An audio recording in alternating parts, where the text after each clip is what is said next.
Well, Tom Thomson is always our kind of our ghost guest. He's always with us, and he's always along, and he threads through in many different ways. Of course, we look at his artwork, and number one, which we look at his paintings very closely, and we look at his paintings set right on the lake on Kawawemog where we are. So we go out on the lake, look at a repro of his paintings, and have a lot of fun trying to place that painting, like exactly pinpoint where he was.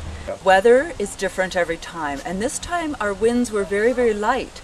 So several times just being on the water, we had flat water and very reflective.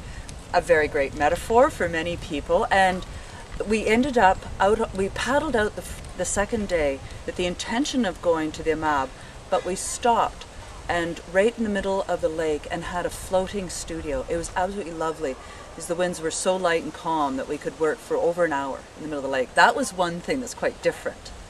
I just finished the Tom Thomson Experience. This is the last day of a 4-day weekend.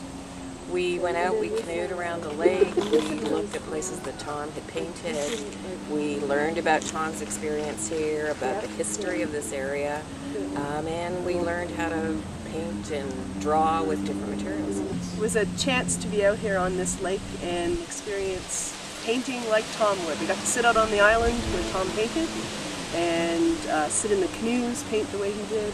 Yes, we were holding up the artwork, trying to spot where this might have been painted, and it really forced you to look at the landscape and see how it changed from place to place.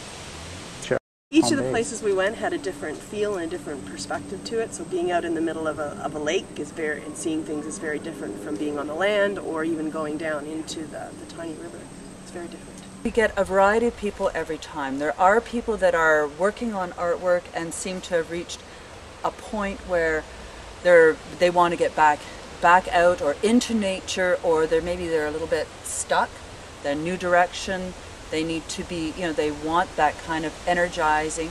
There's also people that haven't drawn since they were children, and they're, for many, many reasons, they're ready and they're willing to try it. They're ready to play and very open-minded. Well, my art experience is basically kindergarten art. I was probably the least experienced person here, but when I read the description, it said very definitely it was for beginners and non-artists, as well as artists.